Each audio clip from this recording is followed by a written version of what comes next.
Clip number 748۔ اس clip میں آپ قرآن پاک کی سورہ کہف کی آیت نمبر 50 سے 53 تک کی تلاوت، ترجمہ اور تفسیر قرآن صراط الجنان سماعت فرمائیں گے۔ بسم اللہ الرحمن الرحیم۔ ترجمہ: اللہ کے نام سے شروع جو نہایت مہربان رحمت والا ہے۔ وَإِذْ قُلْنَا لِلْمَلَائِكَةِ اسْجُدُوا لِآدَمَ فَسَجَدُوا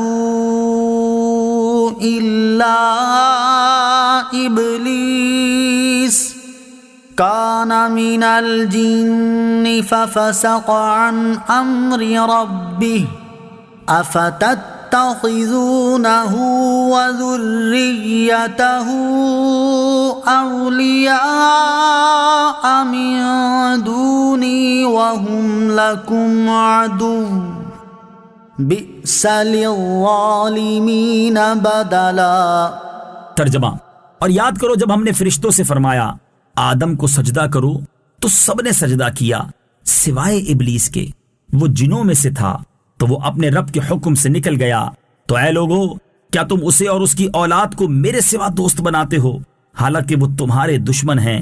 ظالموں کے لیے کیا ہی برا بدلہ ہے۔ وَإِذْ قُلْنَا لِلْمَلَائِكَةِ اسْجُدُوا لِآدَمَ، اور یاد کرو جب ہم نے فرشتوں سے فرمایا آدم کو سجدہ کرو۔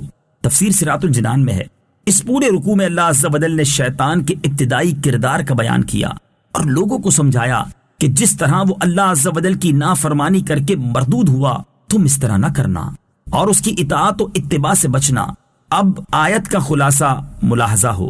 ارشاد فرمایا یاد کرو جب ہم نے فرشتوں سے فرمایا کہ حضرت آدم علیہ السلام کی تعظیم کے طور پر انہیں سجدہ کرو تو سب نے سجدہ کیا سوائے ابلیس کے جو جنوں کے گروہ سے تعلق رکھتا تھا، اور ابلیس نے حکم الہی کے باوجود حضرت آدم علیہ السلام کو سجدہ نہ کیا بلکہ تکبر و حسد کا راستہ اختیار کیا اور اپنے رب عز و جل کے حکم سے نکل گیا۔ تو اے لوگو، کیا تم اسے اور اس کی اولاد کو میرے سوا دوست بناتے ہو اور ان کی اطاعت اختیار کرتے ہو، اور وہ یوں کہ بجائے میری بندگی کے ان کی بندگی میں مبتلا ہوتے ہو، حالانکہ وہ تمہارے دشمن ہیں، اور جب وہ تمہارے دشمن ہیں تو تمہیں تو ان سے ہوشیار اور دور رہنا چاہیے، نہ کہ تمہیں ان سے دوستی کرنی چاہیے۔ اور یاد رکھو کہ شیطان، اس کی اولاد اور شیطان کے فرما بردار سب ظالم ہیں، اور ظالموں کے لیے بہت برا بدلہ ہے۔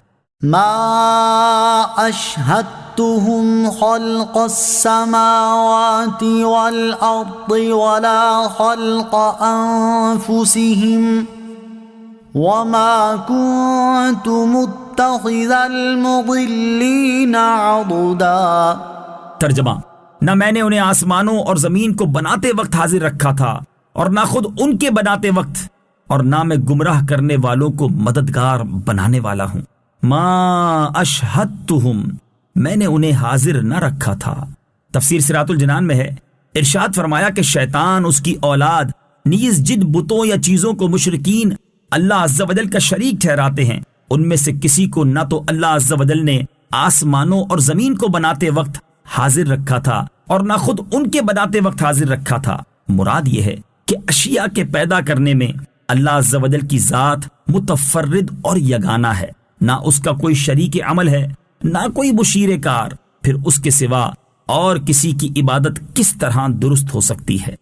وَيَوْمَ يَقُولُ نَادُوا شُرَكَائِيَ الَّذِينَ زَعَمْتُمْ فَدَعَوْهُمْ فَلَمْ يَسْتَجِيبُوا لَهُمْ وَجَعَلْنَا بَيْنَهُمْ مَوْبِقًا وَرَأَى الْمُجْرِمُونَ النَّارَ فَظَنُّوا أَنَّهُمْ مُوَاقِعُوهَا وَلَمْ يَجِدُوا عَنْهَا مَصْرِفًا۔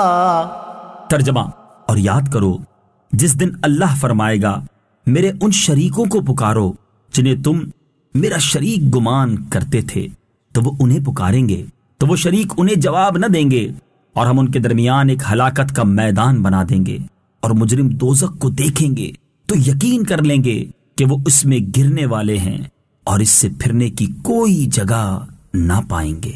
وَيَوْمَ، اور جس دن، تفسیر صراط الجنان میں ہے، ارشاد فرمایا کہ اور یاد کرو جس دن اللہ تعالیٰ کفار سے فرمائے گا اب تم میرے ان شریکوں کو پکارو جنہیں تم میرا شریک سمجھتے تھے، تو وہ انہیں پکاریں گے لیکن ان کے شریک انہیں جواب نہ دیں گے، اور ہم ان بتوں اور بت پرستوں کے درمیان اور اہل حق اور گمراہوں کے درمیان ایک ہلاکت کا میدان بنا دیں گے جس میں وہ اہل باطل اور ان کے بت پڑے رہیں گے۔ موبک یا تو دوزخ کا ایک طبقہ ہے یا اس سے مراد مطلقاً ہلاکت کی جگہ ہے۔ حضرت عبداللہ ابن عباس رضی اللہ تعالی عنہما نے فرمایا کہ موبک جہنم کی ایک وادی کا نام ہے۔ وَرَأَ الْمُجْرِمُونَ النَّارَ، اور مجرم دوزخ کو دیکھیں گے۔ تفسیر صراط الجنان میں ہے یعنی جب مجرموں کو جہنم کی طرف چلایا جائے گا تو وہ جہنم کو دیکھ کر یقین کر لیں گے کہ اب وہ اس میں گرنے والے ہیں اور اس سے پھرنے کی کوئی جگہ نہ پائیں گے، کیونکہ جہنم ہر طرف سے انہیں گھیر لے گی۔